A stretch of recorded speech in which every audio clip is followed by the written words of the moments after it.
Então, hoje vamos fazer. Vamos lá. Pronto. Pode começar, Carminha. O povo é todo seu. Vamos lá, pessoal. Então, tá bom. Então, primeiro, sempre lembrando daquela leitura bem atenta, daquela leitura já interpretando a parada, tá? Então, um homem de 68 anos, hipertenso e diabético, duas comorbidades importantes, procura atendimento médico devido a palpitações, é sensação do batimento cardíaco, irregulares, dispneia aos esforços e episódios de tontura nos últimos 3 meses. Relata também cansaço fácil e redução da capacidade para atividades cotidianas. Nega dor torácica ou síncope. Ao exame físico, apresenta pressão arterial de 140 por 90 milímetros de mercúrio, frequência cardíaca irregular em torno de 110 batimentos por minuto e ausculta sem sopros. O eletrocardiograma mostra ausência de ondas P distintas e intervalos RR irregularmente irregulares. Todos pensamos, então, o que que a gente tem de importante aqui? Que é um paciente que tem comorbidades importantes, não sabemos se ele cuida delas muito bem. A queixa é palpitação é a sensação do batimento cardíaco, e a queixa dele é que essa palpitação é irregular. Também tem cansaço, redução da capacidade para atividade cotidiana, dispneia aos esforços. Uma pressão não bem controlada, de 140 por 90, uma frequência de 110, e aí ele já te diz inteiramente grátis o que que tem no eletrocardiograma, sem você ter que pegar um eletrocardiograma e interpretar. Então, ele não tem onda P e entre os R's está sempre irregular, significa que não tem nenhum tipo de padrão.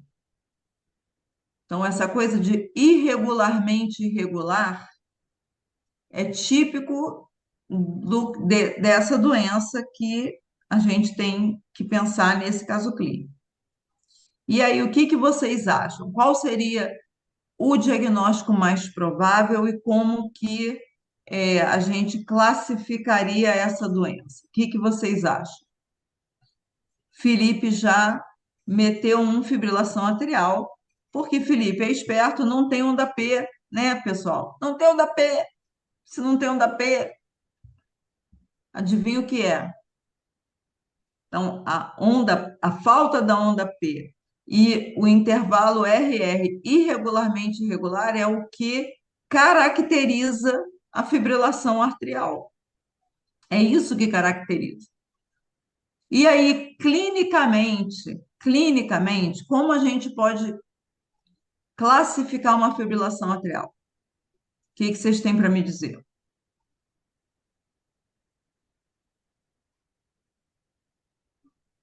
Tem quatro tipos. Chadvinsky? Não.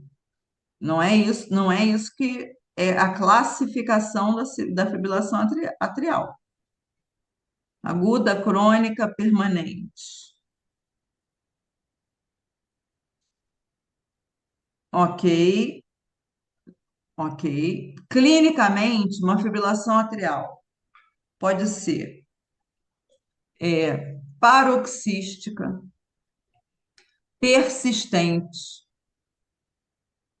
A paroxística é aguda, né? Mas ela pode ser paroxística, persistente. Pode ser de longa duração ou pode ser permanente. Guardamos isso?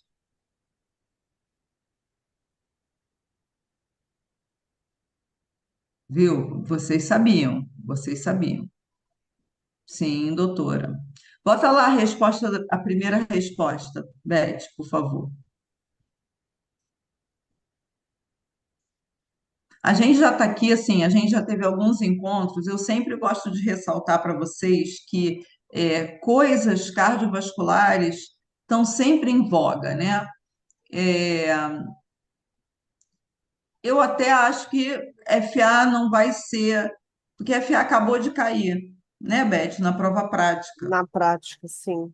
Caiu, na verdade, uma complicação, né, da FA, não caiu a Em, FA em si. a FA em si, mas aí, assim, eu não acredito que o INEP tenha tão pouca, como chama, Criatividade. criatividade. Mas, assim, é interessante fibrilação atrial saber, né? E principalmente saber essa característica do eletrocardiograma, tá, pessoal? Porque o que eles podem botar é um eletrocardiograma. E aí vocês vão sair lindamente falando isso aí, que é uma ausência de onda P distinta e intervalo RR irregularmente irregular. Vai ser lindo. Agora, Então, olha pode lá, cair na discursiva, né? pode cair na discursiva. Às Às vezes, vezes dá uma é. repeteco assim, né? Isso que é bom dar Mas uma. olha lá, FA paroxística, que são aqueles episódios que resolvem sem o paciente ter que fazer nada em até 7 dias. A persistente é quando ela dura mais do que 7 dias, vai requerer cardioversão para restaurar o ritmo sinusal. A persistente de longa duração é quando ela tem mais de um ano. E a permanente é, é quando o paciente já tem ela há tanto tempo que você não busca mais restaurar o ritmo sinusal. De uma maneira geral, hoje em dia, sempre se recomenda tentar restaurar o ritmo sinusal, obviamente, com cuidados, né? Nesse caso especificamente, o nosso paciente diz que tem esses sintomas há 3 meses, se não me engano. Volta lá, 3 meses. Então, a gente diria que ela é uma FA persistente de longa duração, em princípio, baseado na temporalidade do sintoma do paciente. Mas a gente não pode afirmar nada, porque, afinal de contas, a gente nunca viu esse paciente na vida. Então, é uma FA de tempo indeterminado. Beleza? Todo mundo acompanhou até aqui? Beleza. E aí, alguém aí já lançou uma de. E o chá de Vasque? É aí que entra na número 2, ó. Quais ferramentas devem ser utilizadas para estimar o risco de eventos tromboembólicos neste paciente e qual seria a melhor estratégia terapêutica para minimizá-los? Então, aí entra o chá de Vasco. Cadê? Cadê o meu amigo que falou chá de Vasco? Chá de Vasque Agora eu quero ver, Felipe. Agora, manda. Né? Tava todo sabichão. Chá de Vasque. Então, o chá de Vasque, ele é uma escala. Ele é uma escala comprida e que tem sido com muita frequência cobrado em situações diferentes, porque o chá de Vasque não se aplica só a FA, mas principalmente para FA, tá? E aí, assim, vai ter insuficiência cardíaca, hipertensão arterial, né? C de cardíaco, de insuficiência cardíaca, H de hipertensão arterial, o A de idade, age, que é em inglês, age, o D de diabetes, o S de histórico de AVC, que é stroke, AVC ou AIT, o V de doença vascular. Vocês estão me testando muito hoje. O A de novo é a idade, né? Que é a idade entre 65 e 74, mas o A de cima é acima de 75. E o sexo feminino, Chades Vasque, né? E aí, assim,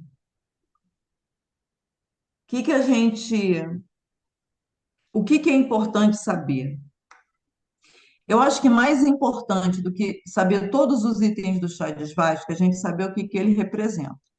Representa o seguinte: se o paciente somar mais de 2 pontos nessa escala, e aí, se você não lembrar todos os itens, mas você lembrar alguns, por exemplo, vamos supor, exatamente, que você lembre do diabetes, que você lembre da hipertensão, que você lembre da idade acima de 75 ou da idade entre 65 e 74. Se você só lembrar esses três, você já sabe o que tem que fazer, porque o chá de Vasco maior que 2 tem indicação de anticoagulação oral. E é isso que é importante saber, entendeu? Que horas que você tem que anticoagular um paciente com FA. É, tá certo? Vamos lá ver a resposta. Peraí, que deu uma travada aqui. Pronto. Eita, eita. Ah lá, ele bonitinho, viu? Vocês ficam me testando. É isso, assim. Eu vou ser muito honesta com vocês, assim. É que eu já falei de Charles Vasco 1 milhão de vezes. Aí eu consigo me lembrar, mas, assim, eu ainda não tenho Alzheimer, ainda. Mas numa situação de nervosismo, talvez seja difícil lembrar de todos esses detalhes. Guarda alguns, entendeu? Guarda alguns. Por quê? Porque se tiver dois ou três, aí você já sabe que tem que fazer, entendeu, pessoal? Eu acho que é importante vocês tentarem, é, é, nesse momento, pensar em estratégias para guardar informações que na hora pode ser difícil de lembrar. Então, não guarda todos, guarda alguns. Dificilmente uma pessoa que tem FA não vai ter nenhuma insuficiência cardíaca. Geralmente, a FA ela é associada à insuficiência cardíaca. Então, guarda insuficiência cardíaca, guarda hipertensão, guarda diabetes, guarda a idade, porque são só 2 pontos. Só precisa ter 2 pontos para ter indicação de anticoagulação. Então, assim, é isso. Qual é a estratégia para não ter risco? Anticoagular. É isso? Mesmo que você tenha um plano de tentar cardioverter esse paciente, primeira coisa que você vai fazer é anticoagular. Vai anticoagular, ele vai ter que fazer exames para saber se ele já não tem um trombo dentro do coração, né? Antes de você anticoagular, antes de você cardioverter. É isso, assim. Eu lembro de um caso bem dramático que eu fui ver, que era uma paciente bem idosa, ela tinha uma FA permanente, ela já fazia só controle de frequência e anticoagulação, é, é, e não era anticoagulada porque ela tinha mais de 80 anos, tinha uma razão para ela não ser anticoagulada, e ela chegou numa emergência com uma queixa de palpitação porque ela estava com uma infecção, e a FA dela descompensou. E o ser humaninho brilhante foi lá e cardioverteu a paciente. Assim, na verdade, ele fez uma cardioversão química. Ele fez uma dose elevada cardioversora de amiodarona. A velha reverteu para o ritmo sinusal e fez um AVC, que é o que se espera, né? E a família processou o hospital. E quem contou para eles que não se cardiovertia fui eu. Fui obrigada, né? A família me chamou para dar um parecer. Então, não podemos aprender o que está errado, beleza? Óbvio que quando você for fazer um anticoagulante, vai ter que ter muita coisa que vai ser levada em consideração, tá? E aí, vamos ver se. Volta lá nas perguntas, vamos ver se eles vão perguntar qual anticoagulante. Beleza. Quais são as abordagens possíveis para o tratamento, considerando controle da frequência cardíaca e do ritmo? e quais os fatores que vão influenciar a escolha dessas estratégias, tá? Então, vamos pensar, o que que vocês diriam? O que que vocês diriam que faz parte do objetivo do tratamento, né? Aqui que a gente tem que pensar no objetivo do tratamento. Se o paciente está instável ou instável, porque a gente tem que aliviar o sintoma dele, não é isso, Priscila? Nesse sentido, né? Se o cara estiver hemodinamicamente instável, a gente tem que botar ele no CTI, porque a gente não pode reverter SFA sem exame nenhum. Em nenhuma circunstância você pode reverter uma FA. Você pode controlar a frequência sem reverter a FA. Pode só controlar a frequência. Então, a gente tem que pensar nos sintomas, a gente tem que pensar, e a gente acabou de falar, em prevenir complicações tromboembólicas, não é isso?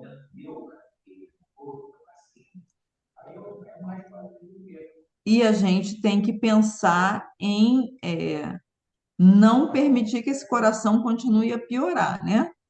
Não é isso? O que que vocês acham? Como que a gente poderia controlar essa frequência cardíaca? Com o quê? Com beta-bloqueador. O que mais? O que mais? Outra opção, Gustavo.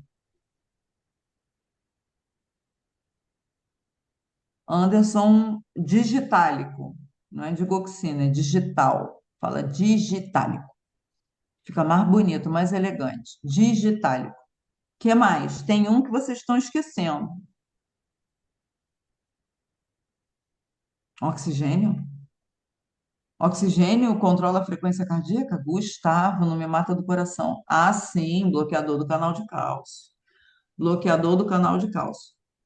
Lembra, gente, de na hora que você. Eu sei que a gente aqui está falando e está conversando, e aí é tudo muito rápido, e aí você digita rápido e tal, mas bloqueador de canal de cálcio, você tem que escrever bloqueadores de canal de cálcio. Tipo diltiazem, verapamil, essas coisas, tá bom?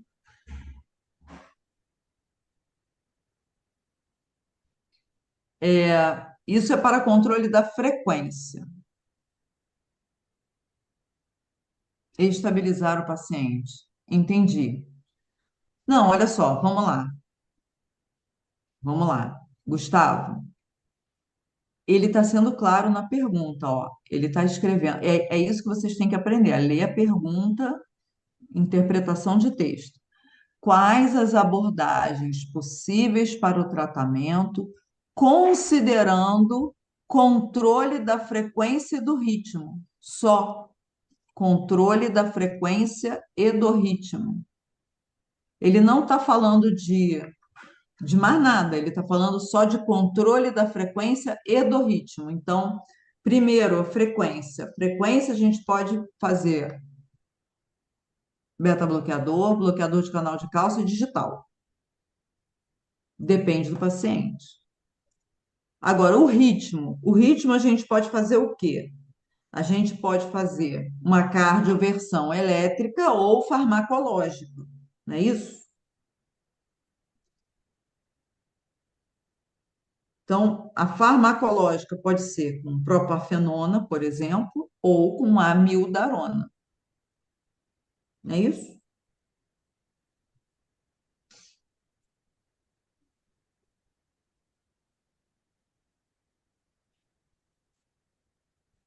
Boa, Elon. Eu não sabia, você vê, eu sou uma pessoa velha, desatualizada. Mas, assim, uma outra coisa que pode ser feito é uma ablação, né? Que é para a fibrilação não implicar numa alta frequência ventricular. Também pode ser feito uma ablação. Me ocorreu agora. Vamos lá ver a resposta da 3, pessoal, só para a gente destrinchar mais. Ah, lá. Então, você pode fazer exatamente, controlar a frequência para abaixo de 110 sempre. Beta-bloqueador, bloqueador de canal de cálcio digital. E o ritmo, é,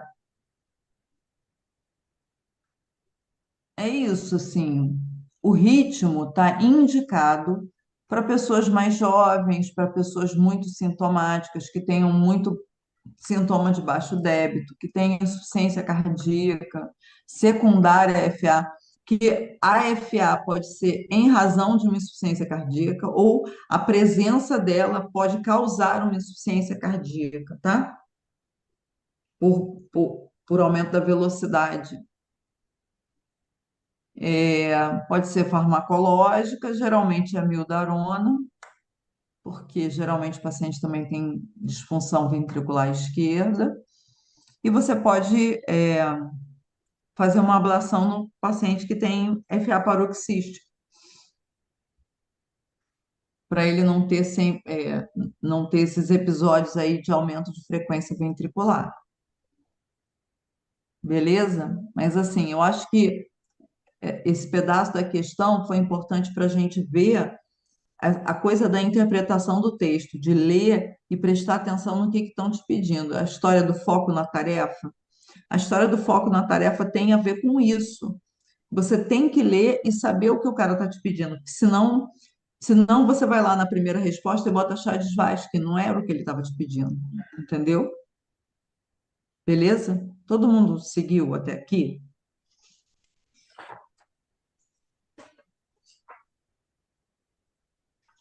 Vamos voltar lá para a pergunta. Fatores que influenciam na escolha dessas estratégias. O que vocês me diriam? Não, Neilton. A gente citou as estratégias para controle da frequência e do ritmo. Pode ser feito isso, pode ser feito aquilo. O que vai determinar a escolha entre uma coisa e outra? Vamos pensar, a gente já discutiu uma coisa, a gente já falou de paciente jovem. Então, paciente jovem, a gente acabou de falar que vai se beneficiar do controle do ritmo, da cardioversão.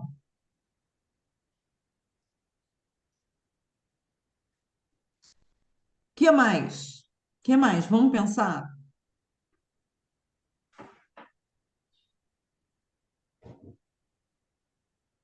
Presença de comorbidades. Quem que foi que falou aí presença de comorbidades? Presença de comorbidades. Pacientes com insuficiência cardíaca vão se beneficiar do controle do ritmo, porque a gente já falou isso, né? Que se a FA também causa insuficiência cardíaca, se o cara já tem insuficiência cardíaca, óbvio que a FA vai piorar a insuficiência cardíaca dele. O que mais? Alguém falou da gravidade, mas eu diria que é mais do sintoma, né? Se o paciente for muito sintomático, talvez ele se beneficie do controle do ritmo. Mas uma coisa é certa: o paciente que já tem FA há muito tempo é um paciente que dificilmente vai reverter para um ritmo sinusal. Então, talvez essa estratégia não seja factível, porque ele não vai manter um ritmo sinusal de forma sustentada, mesmo que você reverta.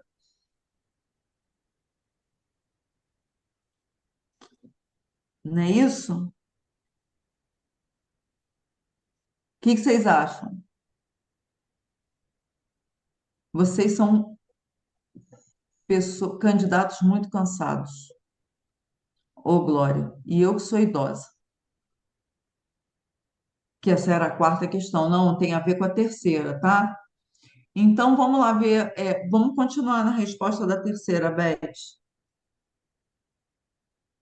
Um, dois, três, mais um. Ablação é aqui.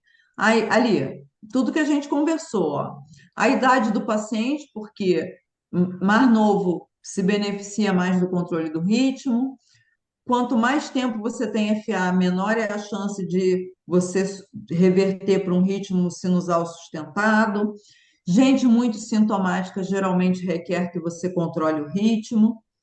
Se o cara tiver insuficiência cardíaca, ele se beneficia do controle do ritmo. E paciente com muitos episódios prévios podem ter menor benefício com a reversão do ritmo. Então, a conclusão é o seguinte: pacientes com uma FA de longa duração ou que tem pouco sintoma, não tem por que você tentar controlar o ritmo, baseado no risco que isso implica e na chance que isso tem de recorrer. Então, controla só a frequência. Se o paciente é muito sintomático ou jovem, você controla o ritmo. E paciente refratário, que não melhora a clínica, você pode fazer a ablação por catéter, porque aí você, pelo menos, reduz a frequência ventricular do paciente, entendeu? Ir embora para o interior. É, então, esse é um tipo de paciente difícil, né, Felipe? Difícil. O INEP é desses, filho, desses. Vamos lá ver a última questão, Beth.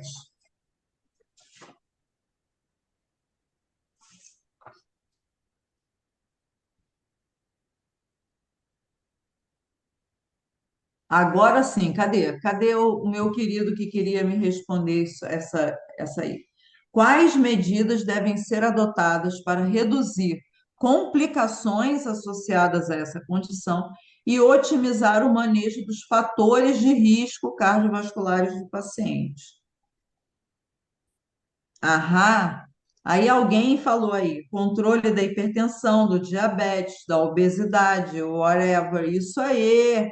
É isso aí, Neilton, meu filho. Tudo isso vai melhorar o prognóstico. Mas não só, que mais?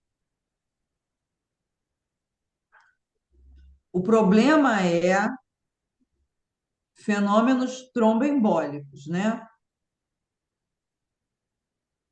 Então, que tá na moda? Tá na moda, né? Mudanças de estilo de vida. Tá na moda esse negócio de mudança de estilo de vida. Tá na moda multidisciplinaridade, né? Lembrar que o controle tem que ser multidisciplinar, porque o cara tem que controlar todas as comorbidades dele e tem que ter uma aderência muito estrita ao tratamento, né? Tomar anticoagulante, existe, tipo assim, você não pode tomar anticoagulante e lutar MMA, né, pessoal? Por exemplo, tá certo? E assim, o objetivo é reduzir as complicações, melhorar a qualidade de vida e controlar essas comorbidades aí que vocês mesmos já disseram. Vamos lá ver a resposta?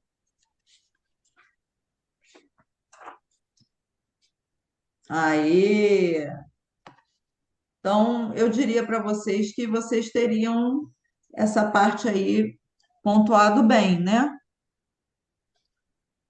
É, ainda bem, que bom, que legal. É, mas assim,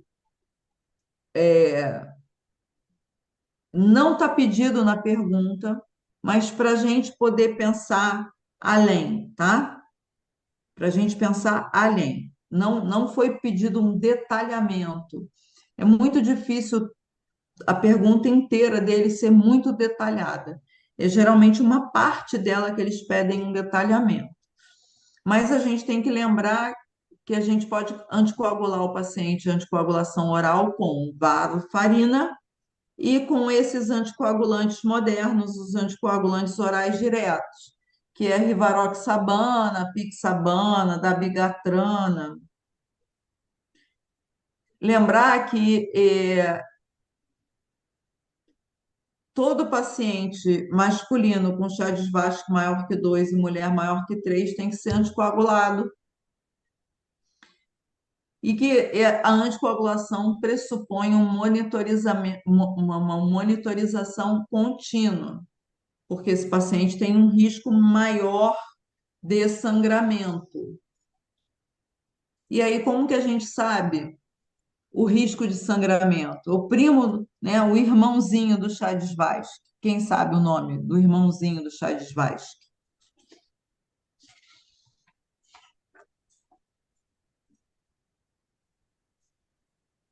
Bled, é, garoto, mandou muito bem. Então, vamos continuar olhando aí nessa conclusão que tá um resumão bom para estudo de vocês, tá? Continua a próxima página, Beth. Então, a varfarina e os anticoagulantes orais diretos são os anticoagulantes que você usa para anticoagulação oral prolongada, mais um.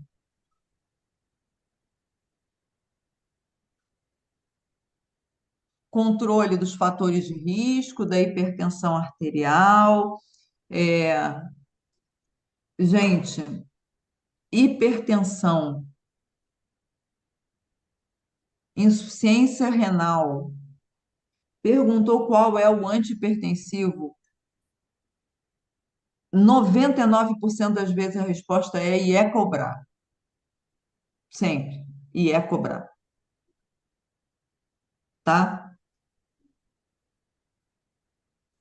Controle das comorbidades, obesidade, mudança de estilo de vida, exercício com reabilitação cardíaca, a apneia obstrutiva do sono, porque piora a hipertensão, piora o diabetes, piora a obesidade.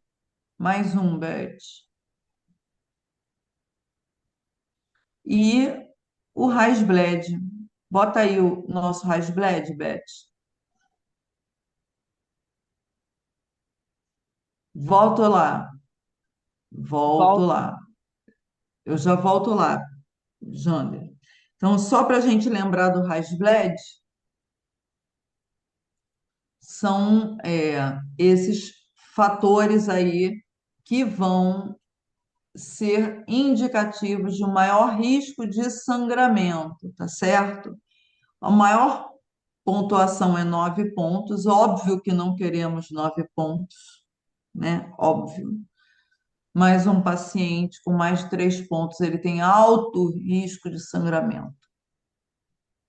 Então, é um paciente que precisa de uma monitorização, mas bateu um desespero agora. Não sabia dessa escala. Do Rasbled, o nem. Ele anda junto com Chades-Vasque. Chades-Vasque é para te dizer do risco de trombo. Rasbled é para o risco de sangrar quando você anticoagula, entendeu? Mas está aí, ó, tá aí para você, Elizabeth Maria vai mandar para vocês direitinho, tá bom, Camila? Do mesmo jeito que a gente está falando que maior que 2, maior que 3 é risco de trombo, é isso aí, o Rasbled maior é o risco de sangrar, tá? Isso. Usa o casinho para te guiar, meu amor, tá? Porque o casinho está bem resumido. Beth, volta lá Aonde? nas dois, na controle do ritmo e controle da frequência. Na pergunta aqui ou na pergunta? Ah, não, volta lá nas perguntas. Nosso amigo Jander perguntou que ele não entendeu as Ritmo. abordagens é a questão número 3. Bota lá na resposta da 3. Então, ele Aqui. fez uma pergunta para você, Jander, dizendo assim: o que que você tem que fazer por esse paciente, tendo em vista o controle do ritmo e da frequência? O ritmo dele não é irregular? Então, o controle do ritmo é trazer o paciente para um ritmo regular, ou seja, para um ritmo sinusal. E controle da frequência é só controlar a frequência, é reduzir a quantidade de batimentos cardíacos. os batimentos cardíacos estão acelerados porque o átrio dele está assim, né? Aí o ventrículo está interpretando isso aqui, que não é isso aqui, é isso aqui. Ele está interpretando e ele está tentando responder a cada estímulo atrial. O átrio está batendo desordenadamente. E aí o ventrículo está tentando responder a cada estímulo atrial.